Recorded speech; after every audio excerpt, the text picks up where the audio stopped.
You want me to put that on my Tudor? Harry's wife. Sexist, but not racist. The BBC reports, through Helen Bushby, Steve McIntosh and Ian Youngs, Jeremy Clarkson's Harry's Wife article was sexist to Duchess, press regulator rules.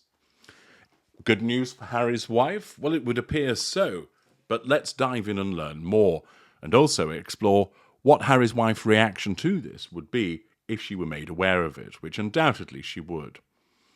A column by Jeremy Clarkson in The Sun, in which he wrote about the Duchess of Sussex being paraded naked in the street, which of course of itself was challenge fuel towards her, was sexist, the press regulator has ruled. A record 25,000 people complained to Ipso. However, bear in mind that means some 66,975,000 people didn't complain. Ipso is the Independent Press Standards Organisation. They complained about the article. The imagery was humiliating and degrading towards the Duchess, Ipso chairman Lord Foulkes said. His comment would be viewed by Harry's wife as positive fuel because it agrees with the concerns that she has expressed. Prince Harry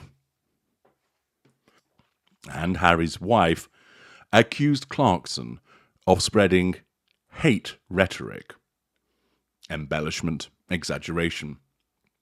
They added that the article was also spreading dangerous conspiracy theories. I'm not sure where they got that from, but of course, remember, Harry's wife's paranoia causes her to see these things, and also that he was spreading misogyny. The Sun and its star columnist both apologised for the column in December 2022, which would be the provision of fuel to Harry's wife, and allow her a subconscious sense of control by way of the apology. After investigating the article, Ipso ruled the newspaper had broken its editor's code of practice as the piece contained a pejorative and prejudicial reference to Harry's wife's sex. But the watchdog rejected complaints that the piece was discriminatory on the grounds of race, inaccurate, or sought to harass the Duchess. This is very interesting. In the column, Clarkson wrote that he was dreaming of the day when Harry's wife is made to parade naked through the streets of every town in Britain, while crowds chant "shame" and throw lumps of excrement at her. He later explained that he had been thinking of a scene in Game of Thrones, but wrote the column in a hurry and forgot to mention the TV show. So it looked like I was actually calling for revolting violence to rain down on Harry's wife's head, he said in a statement in January. Now, the regulator has found that his piece about her was sexist. That would please Harry's wife, because it's sympathetic to her, it accords with that section of her complaint, all good so far. But then it goes wrong for her, because it's quite clearly that as part of her complaint, she threw the kitchen sink at Clarkson and the Sun, and undoubtedly complained that it was sexist, racist, inaccurate, and harassment. 4 complaints thrown in there. Only 1 has been found out. The other 3 have been rejected. How on earth, you might ask, could this column be seen to be about race? It isn't. Anybody reading it would think, that might be seen as rather distasteful and a bit beyond the pale, Jeremy. Other people would say, it's what she thoroughly deserves, because they don't like her. But nobody would think to themselves, he wrote this because he's racist. They will think, he clearly can't stand her, as he's making it very clear, and he can't stand her because of the way that she behaves. Once again, nothing at all to do with the issue of race. Yet Harry's wife, of course, sees fit to make it about race. Because in her paranoid world, if you don't like her, if you say horrible things about her, that can't be right because she's an amazing, wonderful person. And therefore, the only explanation is that you're sexist and that you're racist and that you're harassing her and you're being inaccurate about her. And accordingly, as she has done so often in the past, she plays the race card. But it gets rejected. That is a challenge to her. Moreover, quite interestingly, it's not said to be inaccurate. So is it the case that Ipso is saying she actually does deserve to be paraded naked through the streets of every town in Britain while crowds chant "shame" and throw lumps of excrement at her? Believe me, Harry's wife's paranoia may well interpret it that way, resulting in another challenge being issued against her. Finally, they rejected the suggestion that it was harassment. And therefore, although she gets a finding that it was sexist, her narcissism will cause her to focus on the fact that they rejected 3 of the complaints. And therefore, she will complain to Dunderhead Harry, they didn't say it was racist. They didn't say it was inaccurate. They didn't say it was harassment. Who are these people, Harry? And he'll go, terrible, awful behaviour, yeah. In order to placate and appease her as he's trying to dodge having some plates thrown at his head.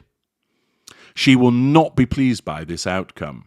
Initially, when she reads it to find that, yes, the outcome was that he was found to be sexist, she would have a sense of, told you so, I'm right. But then as she reads on and learns that they've rejected the complaint on the grounds of race, inaccuracy or harassment, her fleeting delight will melt away to be met with the sensation of her ignited fury as her narcissism attempts to cause her to respond in a way to nullify these threats to control. The article continues by explaining that The Sun has published a summary of the regulator's findings on the same page as the column usually appears, as well as running it on the front page of their website. Elsewhere in the column, Clarkson wrote that he hated Harry's wife on a cellular level. Clarkson compared his hatred of the Duchess with his feelings towards former Scottish Minister Nicola Sturgeon and serial killer Rose West. The regulator found this comparison was because all 3 are female. Perhaps if he'd included Fred West and Boris Johnson, things would have been easier for him and there'd have been no finding of sexism. Ipso's chief executive, Charlotte Dewar, told the BBC's media correspondent, David Steeltoe, the regulator had considered complaints from 2 groups, gender equality charity The Fawcett Society and the Wild Foundation, a charity that helps victims and survivors of abuse, which is rather ironic given that she is an abuser.